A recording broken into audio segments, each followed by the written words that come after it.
Hello दोस्तों, please मेरा YouTube channel subscribe करें।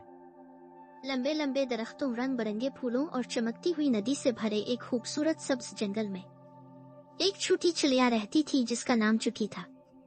वो छोटी थी बुरे पंखों और एक छोटी सी चोंच के साथ। वो आसमान पर ऊंची उड़ान और सुबह सवेरे मीठे गीत गाना पसंद करती थी। लेकिन एक चीज थी जो हमेशा चुकी को उदास करती थी, उसके सादा भूरे पंख। जब भी इसने शानदार मोर राजा को सूरज की रोशनी में नाचते देखा, इसकी ख्वाहिश थी कि इसके पास भी इस जैसे रंग बिरंगे पंख हो।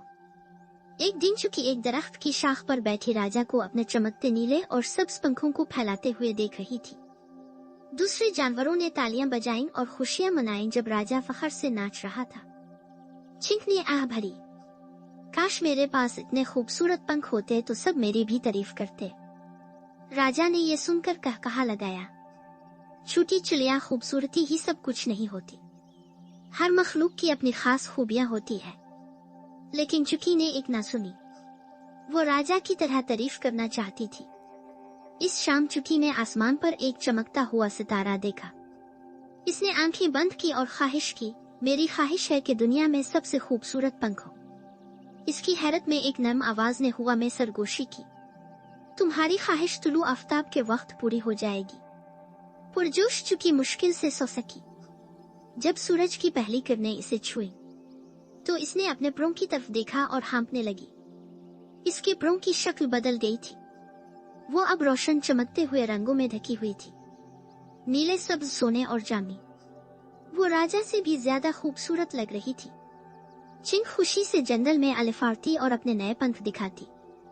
दूसरे परिंदे और जानवर उसकी खूबसूरती की तारीफ करते थे। वाह चुकी, तुम कमाल की लग रही हो, उन्होंने कहा। पहली बार चुकी खास महसूस हुई, लेकिन जल्द ही चुकी ने कुछ अजीब महसूस किया। उसके नए पंख भारी थे। वो मजीद ऊंची परवाज नहीं कर सकती थी। इसके पर बहुत बड़े थे, जिसकी वजह से इसे तेजी से हरकत करना मुश्किल हो रहा था। वो खाना तलाश करने के लिए जिदोजहद कर रही थी, क्योंकि वो ऊंची शाखों तक उड़ नहीं सकती थी। सबसे बुरी बात, जब तेज हवा चलती थी तो वो बमुश्किल दरख्तों को पकड़ सकती थी।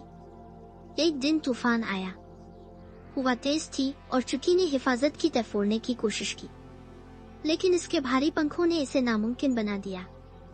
इसे इधर अलिफादेर फेंक दिया गया और वो बमुश्किल एक शाख को पकड़ने में कामयाब हो सकी। नीचे देखकर इसने दूसरी चिड़ियों को पनाह के लिए तेजी से उड़ते देखा। काश इसके छोटे हल्के पंख होते। तूफान के गुजरने के बाद चुकी थक हार कर जमीन पर बैठ गई। राजा उसके पास आया और बोला, चुकी, अब तुम समझ गई हो, हर जानदार अपने तरीके से खास है। मेरे पर बहुत खूबसूरत हो सकते हैं, लेकिन मैं तुम्हारी चिड़ियों की तरह ऊंची नहीं उड़ सकता। चुकी को अपनी गलती का एहसास हुआ। मैं खूबसूरत नजर आने पर इतना मरकूज था कि मैं अपने होने की अहमियत को भूल गया।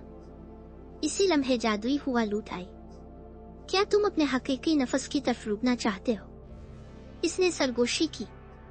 चुकी ने बेताबी से सर हिलाया। जैसे ही अगली सुबह सूरज तुलू हुआ, इसके रोशन पंख गायब हो गए और उसके नरम भूरे पंख वापस आ गए। इसने अपने प्रों को फड़फड़ाते हुए आसमान की तरफ बुलंदी की। पहले से कहीं ज्यादा हल्का और आजाद महसूस किया।